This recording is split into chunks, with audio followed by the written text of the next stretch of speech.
Alright guys, Mikey here from the Electric Scooter Guy. And guys, I got a good one for use today. And we're going to do it on the Nami Bernie Viper versus the Bronco 11 Extreme. And the reason why I want to do this comparison video is just because they're very similar in a lot of ways. And I was thinking about maybe getting the Bronco 11 Extreme. And I've been looking at this electric scooter for a while now. Because before I got the Dualtron Ultra 2 in the middle of July, I was thinking about getting the Bronco. Because for the price, they're both about the same price, $4,200. But I figured, you know what, at the end of the day, the Dualtron is just a better named scooter, I think, than the Bronco is. I think the Dualtron's just a better brand name scooter, in my opinion. So I figured I'd go with the Dualtron. But I always loved the Bronco 11 Extreme. But I'm going to put it up against the Nami Bernie Viper because, like I said, they're both very, very similar scooters. They both even look kind of similar. Maybe, maybe not. They both have like the same kind of suspension, same 4-inch tires. I mean, they're just badass scooters. And as you guys can see, these are the stats for the Nami Bernie Viper. And the stats for the Nami Bernie Viper are pretty much the same exact stats as the Bronco 11 Extreme. Now, you could get the Nami Bernie Viper from Fluid Free Rides. And I think you could get the Bronco 11 Extreme from Free Motion or E-Wheels. So, yeah, I think E-Wheels sells the Bronco 11 Extreme. And like I said, they're both great scooters. And they both have rock-solid stems. They both do about 58 miles an hour. They both have 272-volt systems.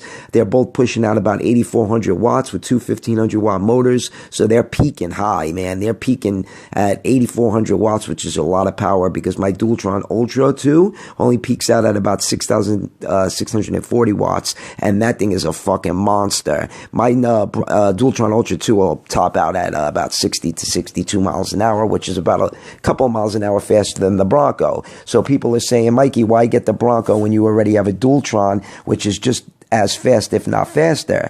I don't know. I just love the sine wave controller. The Dualtron has a square wave controller. I love the Nami with the sine wave controller. So does the Bronco. Bronco has a sine wave controller. The Nami has a thumb throttle, which I don't like. I hate the thumb throttle. I was never a fan of the thumb throttle. But I'm going to be honest with you guys. I just really, really like the Bronco, though. I really do. And from 0 to 50, it is faster than the Ultra 2, but it's not going to top out faster than the Ultra 2. Now, the Nami rides very comfortably because I did ride one. I did have the pleasure of riding one at Fluid Free Rides. They let me ride one. And I liked it, don't get me wrong, but I just can't get used to that fucking thumb throttle. And the suspension feels very pillowy, very, very comfortable. You can dial it in just by turning a little lever. You can dial it right in, so you could go soft, medium, hard. But I think the suspension on the Bronco 11 Extreme is just a little bit better, just because the suspension on the Bronco 11 Extreme uses the DNR suspension, which is like the best suspension going. And you can also dial that suspension in as well, whether you want to go soft, hard, medium. The Nami has a little bit more lighting, I would say, than the Bronco. I'm not really a big fan of the turn signals on the Nami, but at least the Nami does have turn signals. I don't think the Bronco has turn signals. The Nami does, but the Nami's turn signals are on the side of the scooter. You can't even really see if you're going to, go left or right. Then the Nami has a screen, so you don't have to use your phone as like a speedometer.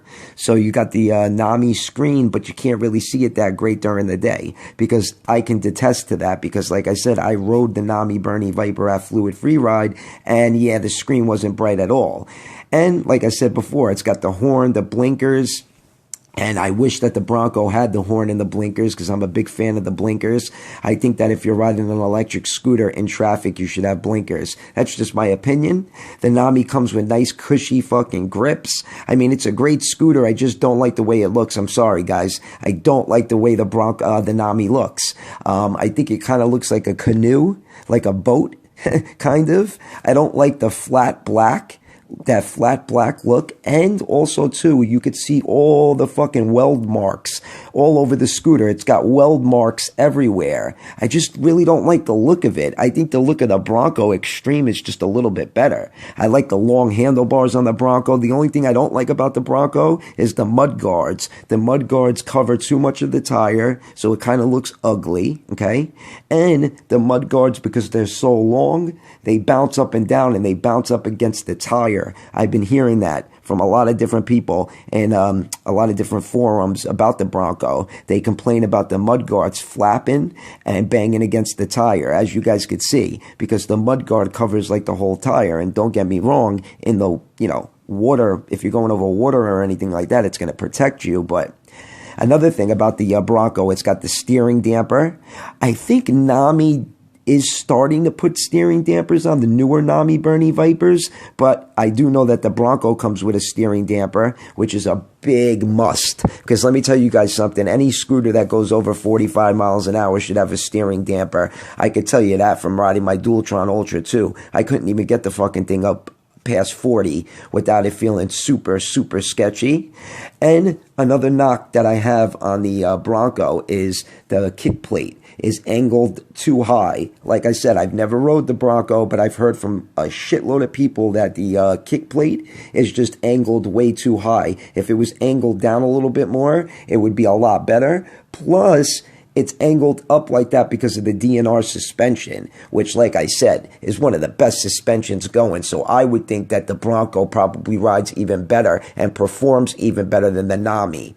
So anyways, guys, let me know what you think at the end of the video. Do you think I should get the Bronco, the Nami, or the Storm Limited? Because I definitely want the Storm Limited, but they have to fix the problems with the Storm. The power lossage problem, whether it's a controller problem or whatever the fuck the case may be. Now, if they do fix that problem, I'm going to go with the Storm Limited for sure. Just because it's an 84-volt system, it's just a better scooter with a 45 amp hour battery, because I'm all about the range.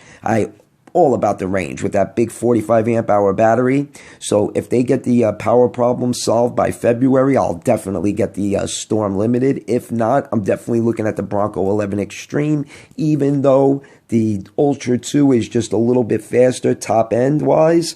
I still really love the Bronco, and I love the suspension a little bit more than the Dualtron. And like I said, it's got the steering damper, it's got the fucking big 8400, well, two 1500 watt motors pushing out 8400 watts.